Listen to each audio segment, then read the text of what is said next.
It's good to be here with you and to be looking at just some of these topics that we're looking at. And thank you very much for having me here. I must also very much commend companies like ArcelorMittal and Sanlam and all these organizations which are sponsoring this event. It really is, it's really brilliant to see this. And I believe also that you had the Honorable Bulelani Mangwanishe from the Department of Public Enterprises. I just arrived less than an hour ago, so I'm not sure if he's here, but I'd like to also just recognize him. And, you know, it pleases me to be here with you because it really says to me that we really mean business in South Africa. And it's important that we can address this because I think when you pick up the newspaper every day, you will see all of the things that are going on economically and all of that, and it is easy to get stuck in to the negative aspects. And yet there are so many opportunities for us. And that's why I'm not afraid to start a business in this economy today. So, you know, just, you know, don't just look at just the negative elements. Just know that there are opportunities in spite of the negative attributes that you might see and read about today. So I've got a presentation. I don't know if it's going to be up. Okay. So what I'm going to be talking about is really just looking at just the myths and, you know, perhaps debunking some of the myths, but looking at the future, which is really mostly in our hands. Yes, we will listen to our leaders, political leaders speaking about their plans. We will listen to business leaders talking about business plans. But at the end of the day, it comes down to what we decide to do. And so it's important that we are focused on the right things in order to be able to lead this economy forward. And so from that perspective, I guess one of the things to look at is that, you know, it's important that we focus on the young people here in South Africa. And we know that we have a population that is significantly made up of young people. And, you know, whilst we have a young population, we also know that it is a population of young people that do not have access to opportunities and are not as well educated as they should be. And so the issue is, what are we doing to correct that? And it's important that we look at that now because 20 years from now, we will all be in a different situation. And we will most definitely be, well, certainly most of us, and maybe let me speak for myself as a 44-year-old, most of us will be in less of a position to be able to drive anything forward than we can now.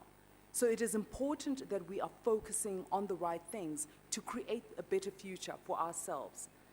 And, you know, we're all aware of the unemployment figures, and I guess one thing that should horrify us is the fact that the unemployment figures have worsened since 2008.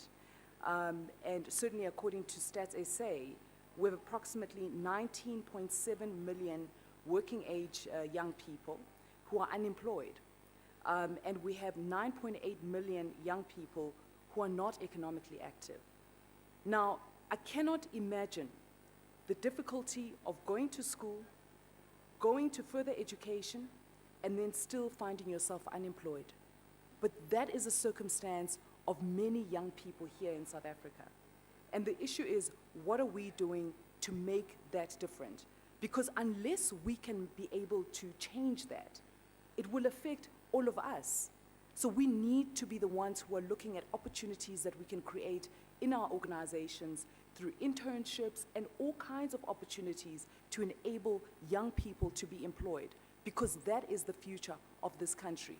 And if we are about growing and changing the growth levels of South Africa, it needs to be about being able to change the young generation of today and being able to make sure that they are being afforded the opportunities for them to grow.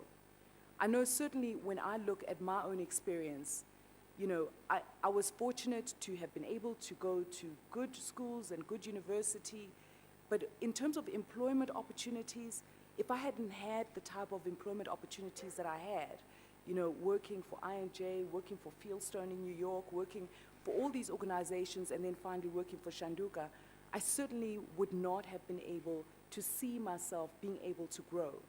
And so it is important that we are able to create opportunities for young people, because they are going to get themselves educated so that they can participate in this economy. So let's make sure that we are a part of that. I came across this, and it says true leadership must be for the benefit of the followers, not the enrichment of the leaders. And isn't it funny how, you know, as leaders, people can get so comfortable in their positions that they forget that it's actually not about them. You know, and it is so important, therefore, that we have the right people in leadership positions. Often, you will find people being promoted into leadership positions on the basis of what they know technically. And what they know in terms of leading people is not taking it into account more, you know, as importantly as it ought to be. And yet, when you're a leader, it is about being able to really lead people. It is not about being the most effective and most knowledgeable technical person in that position, because the idea is for you to be able to create other leaders and create more opportunities and, in effect, to therefore grow the organization over time. And so you cannot do that if you still have this thought in mind that you are the most knowledgeable person and that you are the only knowledgeable person in that particular area and that no one else can add value. And so therefore it is important that when people are promoted into positions of leadership, that you are promoting true leaders. And, you know, at the end of the day, we all know that leadership is something that we can all learn. It is a decision that we all make at some point, that we're going to take this level of accountability. And it doesn't go with whether you're already in a management position or whether you are still going into a management position. You know, you will meet people who are highly accountable and are not in any management position. So it really is about that level of accountability. And it will speak to every single area of your life. So, you know, that is why I say that, you know, often you will find people who are in leadership positions, but are actually children when it comes down to it. And you see it in the types of decisions that they will make and their approaches to certain issues that they should be approaching in a better way. I think certainly that it is important that we take, you know, account of this. And I think certainly for me, I often look at people that inspire me in terms of their various roles. And it doesn't have to be CEOs of organizations. It's people who show leadership in whatever function, in whatever role that they play in. And so someone that, you know, I certainly look up to is someone like Michelle Obama. Now, she is the wife of the president of of America, not South Africa. But anyway, moving very swiftly along. So she, you know, but what I love about her is reading about some of the projects that she is involved in, which are focused on being able to grow and to make sure that we're developing young people. Not young people only in the US, but young people all over the world. And, you know, so I love to see that, you know, that attribute of being able to be accountable for something that is important in society, irrespective of whatever title you hold. And so I think it's important. And she says that a question that she asks herself every morning is, if what you are doing does not bring you joy every single day, then what's the point? And isn't it so sad that so many people are sitting in jobs that don't give them joy? And yet, our jobs take up so much time in our lives, or at least I'd like to think they do. And so therefore, it is important that if you're going to be in a role, that it is something that is really meaningful for you, so that you can really make a significant impact in that particular role that you play. And you know, it is not just about the job that you're actually getting paid a salary for. it is more than that. It is about how you extend yourself as a leader in that organization.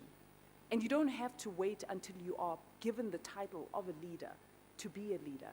It is just about how you carry yourself and the level of accountability that you show to give people confidence in you as a leader.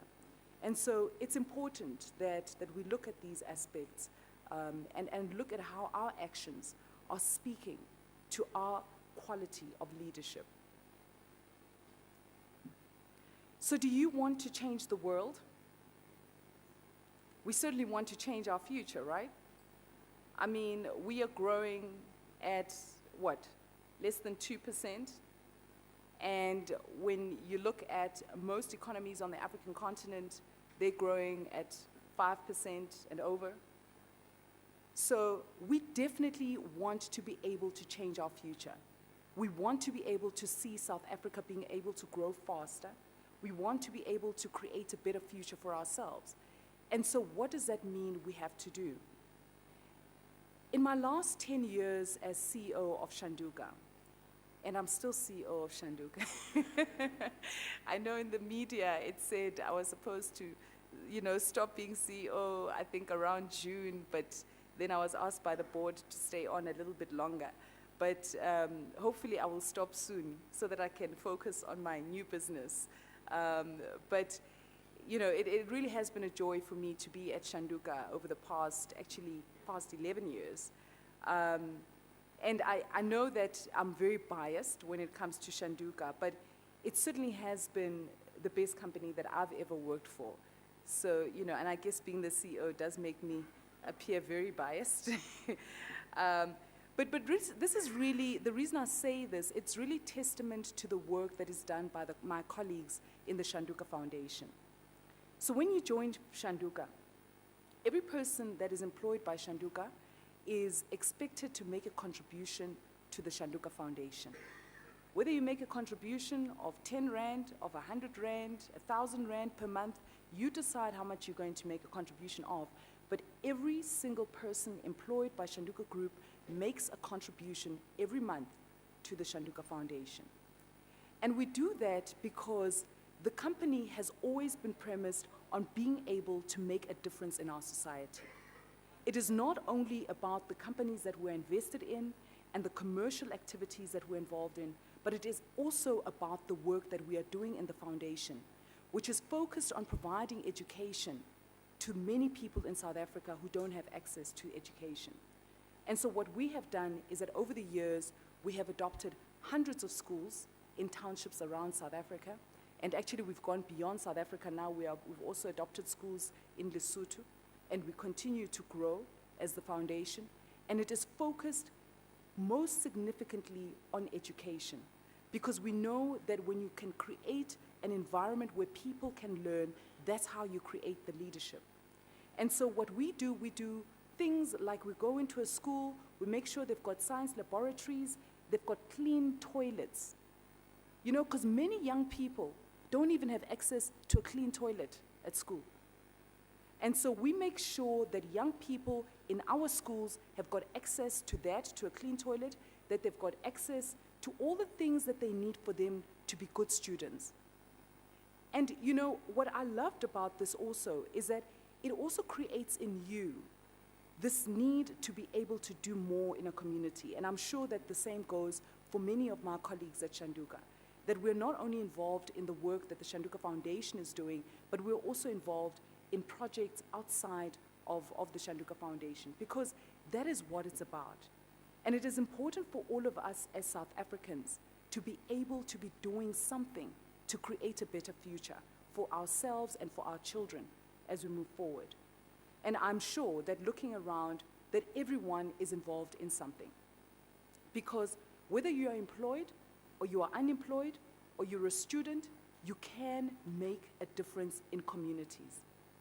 All it means is just a bit of your time. That's all it takes, just a bit of your time to be willing to go and speak in front of high school children about things that they would like to hear that will help them as they are growing. And one of the things that I always tell the kids when I go and speak to kids at a particular school in Dobsonville, which I went to, is that I used to sit at that desk. Because it's important for young people, if they hear that I was seen at a conference seated next to President Clinton, or I was seen with, anybody that is high-ranking in the world, that they know where I began. And most importantly, that they know that just because they're sitting on a desk in Soweto does not mean that that's where it ends, that there is a lot of scope for them. It just depends on how much they are willing to put in and how much time they're willing to put into making sure that they have a better future for themselves and the people around them. And so this is something that's important for me. And I'm sure that all of us are involved in some kind of project to create a better future for us as well as other South Africans who are not here. And so what we have done in the Shanduka Foundation is that we've been able to create a number of jobs. So what we do is that when we go and we build a school, or we build a portion of a school like a science laboratory or any part like a sports facility, we employ the people that live in that community. Because in many of the communities where we work in schools, we find many, adults who are not employed. So we employ them to come in, therefore they're able to get some of the skills around the work that we do in constructing some of these facilities that are required in the schools. And so out of that, we've been able to create 5,400 temporary jobs in that process. And what we hope to do as we create these temporary jobs is to at least create a better opportunity for someone to be able to apply for a permanent job because they've had some access to working in a particular area. And so throughout the years, we really have been very fortunate in that apart from the work that we're doing in schools, we also started what we call the Shanduka Black Umbrellas. And the Shanduka Black Umbrellas is focused on entrepreneurship. And there we are focused on creating opportunities for people, not necessarily young people only, but for people who are interested in becoming entrepreneurs. So what we ask the people is to make sure that they are available for a period of 3 years. And the reason we say 3 years is because we know that many people will go and start a business. When it doesn't work for 6 months, they're back to their permanent jobs. And one can understand that because you've got things to pay for, you can't just, be, seen to be irresponsible or anything like that. But what we are looking for are people who are really focused and committed to being entrepreneurs. And so what we do is that we make sure they are focused over that 3-year period, and we also make sure that they are paying a fee. Now, it's not a big fee. We're not asking people to pay 10,000 Rand. It is a small fee, but it is important for us because we know that when a person is parting, even if it's just with 100 Rand, it is still their 100 Rand. And we find that when somebody is parting with that 100 Rand, they are at least more willing to make sure that they remain committed to the work that they're doing. And it is important for us also that as we are availing professionals to them, that they are really committed to the work that they're supposed to do. And their work they're supposed to do is to focus on these businesses that they start. And so we provide facilities for them that they work from, and they start their businesses, and then over time they become independent.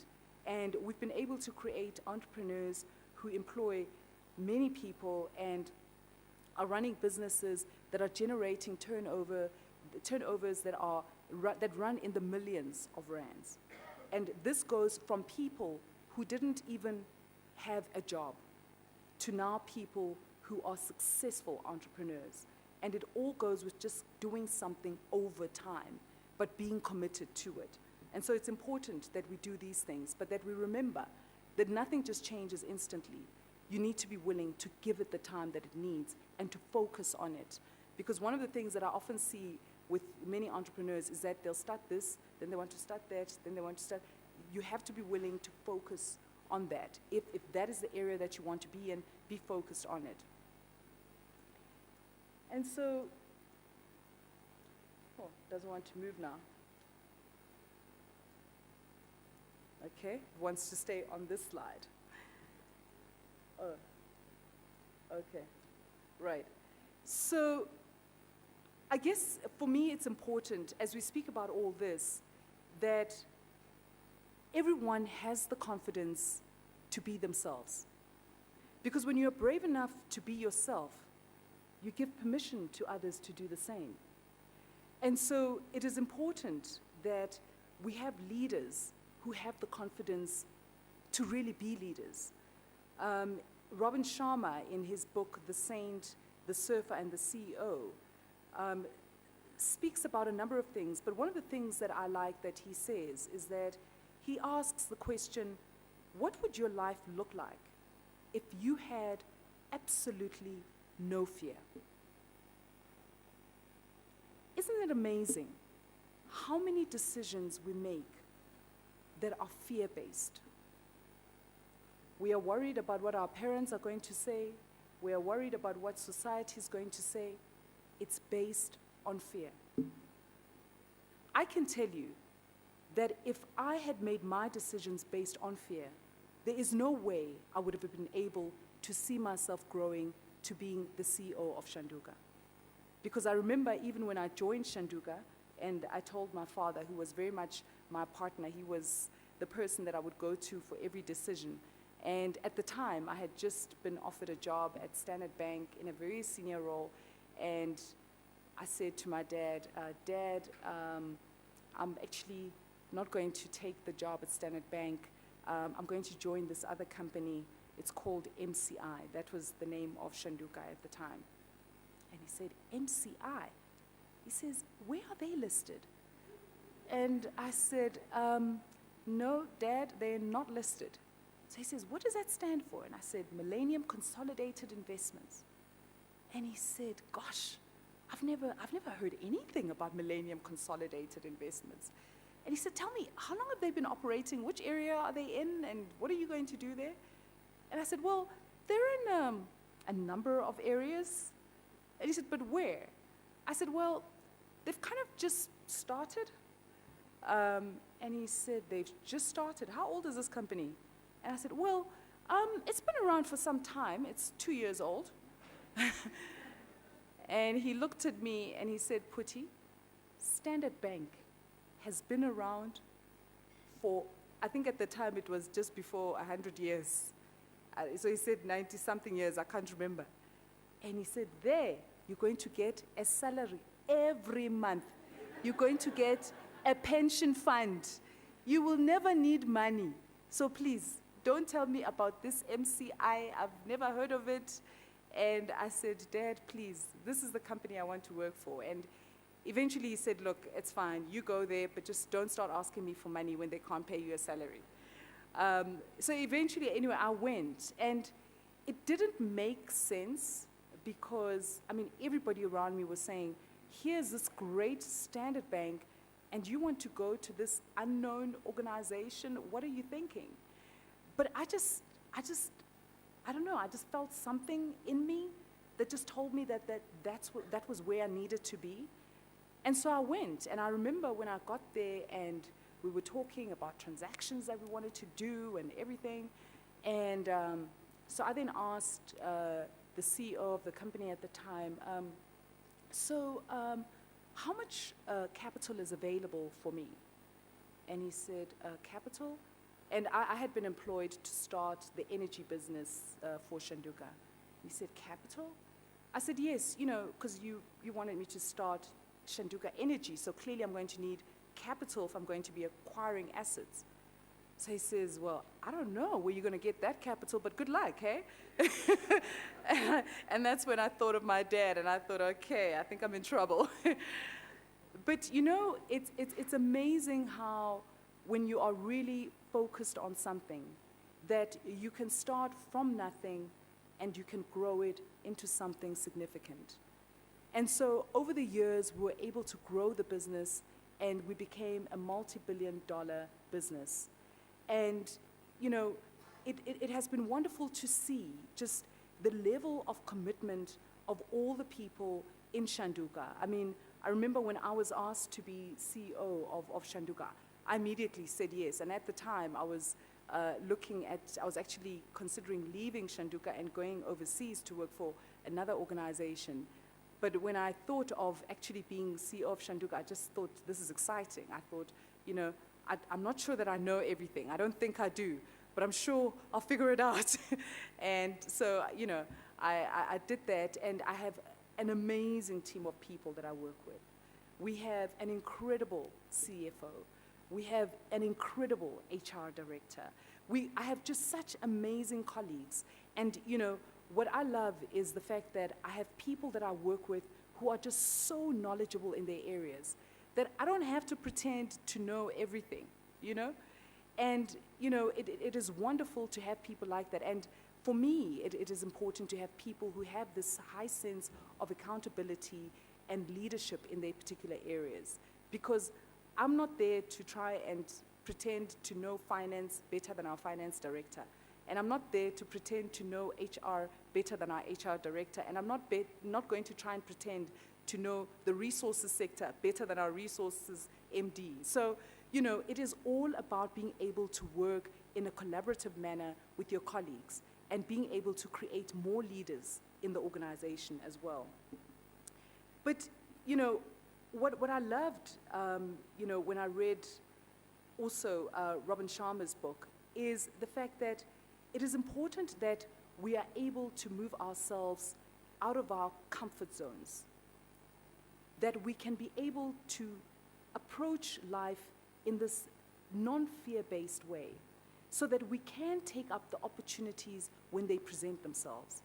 Because I can tell you that even before Shanduka, when I decided to go and join Fieldstone, it didn't make sense.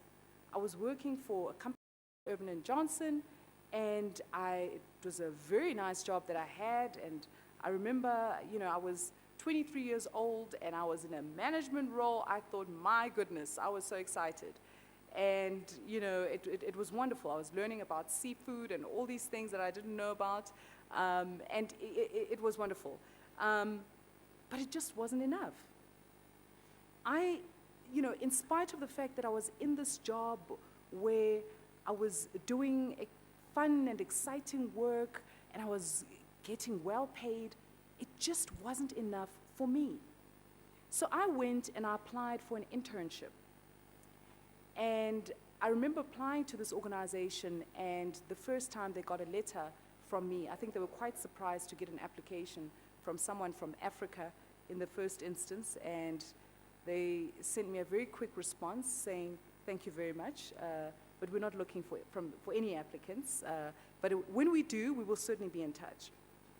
So I then thought, well, let me send another application. Maybe this time they'll change their mind. So I sent another one, and they responded. They said, thank you very much. But when we decide to come to Africa for applicants, which we haven't done yet in the history of our organization, but when we decide to do, we will most certainly contact you. So then a couple of months later, I thought, maybe things have changed and they just forgot to send me that letter. So I then sent them another letter, and at the time, it wasn't emails so much. That is why I talk about letters. And I sent them another letter, and I guess this time they figured this person is never going to go away. So they responded, said, that's fine, you can come, you can do an internship for us, but this internship is for 6 months. After 6 months, you go back to Africa, okay? We'll make sure that this is checked. It's in terms of the law. Please do not think of staying here longer than that 6 months. And I said, that's very fine, absolutely no problem. And I went to Manhattan. I got there, I tried to learn how to follow this underground train system, and I couldn't. So I thought, well, I'll get myself an apartment close to the offices. What I didn't realize was that the apartment would cost nearly 100% of what I was earning every month. But, fortunately at the office, because of the long hours, there was always food and all of that stuff, so it wasn't such an issue. So I stayed there. And it was a tiny little apartment, studio apartment. But the time that I spent there was just incredible. And it was tough. It's tough when you're working in an environment where people are looking at you and thinking, this person is from Africa. So why should we trust that they can do anything that we do? I mean, if they'd gone to yes, she's gone to an undergrad university here, but, you know, she's still African. So, you know, and so I worked hard. I tried to figure out ways to get to know partners and get to speak to senior people so that I could be able to get access to work. But eventually, one of the partners, someone that I hadn't even thought of, you know, decided to give me some work. And he then continued to give me work. And I was so thankful to having had that support from Andrew Capitman. I don't know what it was that I did that, you know, gave him the confidence to start giving me work. And it was important because as interns, you weren't in a particular area. So you were dependent on senior people being able to give you some work for you to be able to learn about what they did in their part of the world, and they were focused on project financing transactions. And, you know, and so that worked out to be a wonderful experience. And at the end of that 6-month period, I was offered a permanent job by Fieldstone, and it was a wonderful experience. And I ended up working for them for many years, and in the end was one of their vice presidents in the organization. And so when I left 7 years later, that's when I decided I wanted to go and join the DBSA. And after the DBSA, then came to Shanduka. And so, you know, I guess it is important for us as leaders to be willing to let go of some of our fear, because sometimes we need to have the ability to make decisions that don't quite make sense to other people, but that makes sense to us, because we know what trajectory of growth we are on. We need to be able to do that. One of the things that I picked up from this book by Robin Sharma, he lists 10 things that authentic leaders do on a daily basis. So I thought I'd share them with you. And one of them, he says, is that they share their truth. And in business today, we frequently know that leaders have a tendency sometimes to swallow the truth. And it is important that we remain truthful as leaders, and that we don't betray ourselves in the roles that we play, and that we can speak in manners that are really authentic and truthful about what the circumstances are. And so that is something that is important. And one of the leaders that I see, and there are many leaders that I respect here in South Africa, but Bonang Mohali, who is the chairman of Shell, is someone whom I see as a leader that speaks his truth. They lead from the heart. And I guess at the end of the day, business is not just about the commodities that we sell. It's not just about the turnover or the profitability of the organization. But it really is about the people in that organization. Because whatever it is that your business does, if you don't have the right people in that organization, people who are focused on what they're doing, people who are motivated, you will not get the right results. And I guess also it is about making sure that you have a rich moral fiber, and that, you know, you are very much aware of the things that you are doing and the things that you speak as well. And strength of character is very important, I guess, when we speak about moral fiber as well, and that we can walk our talk. But the other important factor is that leaders are courageous. And particularly in these days where you're looking at economic times that are very difficult for many organizations, it is important to have leaders who are courageous and can lead organizations. You know, one of the companies that we're invested in has gone through a protected negative period. But what I love is that when I go to a board meeting in that organization, I meet up with people who are motivated and they are focused on what they're doing, in spite of what is happening in their industry. It would be so easy for all of them to be very negative and to have a very negative focus on their work, and one could actually understand it because of all the things that you read about the sector and about the organization as well. And yet they are so positive and they are so focused, and that is why I, as a representative of a shareholder, am very, very confident in them. Because it is about the people in the organization. if they are focused and are positive about what they're doing, they will surely be able to reap the right results. It might take some time, but they will reap the right results. And so, I really have a lot of respect for people who show courage. It is also important that we have leaders who build teams and create communities, because leadership is not just about that one person in that position, but it is about creating these various knowledges, these various rooms of knowledges of power, and that they deepen themselves, because I don't think anybody in this room can be comfortable enough to say that they have all the knowledge that they require. All of us need to continuously learn, and we need to continuously be deepening our knowledge. But also that they are dreamers. Albert Einstein said, imagination is more important than knowledge. And so it is important because it is from imagination that great things are born, because that's where there is no fear. So it is important that we can continue to have this fearless approach and be able to make courageous decisions and continue to dream and create a better future for ourselves. But in as much as it is about growing our organizations, most importantly, it is about growing ourselves. So it is important that even as we are continuing to try and excel in the roles that we're doing, that we're actually taking care of ourselves. And I know I had a bad experience of that, because I was very much, and I still am very much in love with my job.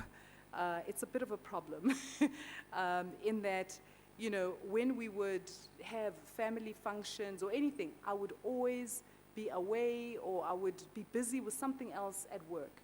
And I loved it. On weekends, I would have to sneak into the office. I'd pretend I'd gone shopping for something, and then I'd quickly go into the office and send some emails. I just loved being at work so much. And then one day, I was on my way to a board meeting in London, and I suddenly had this intense headache, and I was never someone to ever get sick. And I couldn't understand what this was. Anyway, the long and short of it was that I'd had a stroke. And here I was, this person who had always been healthy. I was always running and exercising and all of this, and taking care of myself, taking vitamins and all of this. And yet here I was being, finding myself being a patient in a hospital.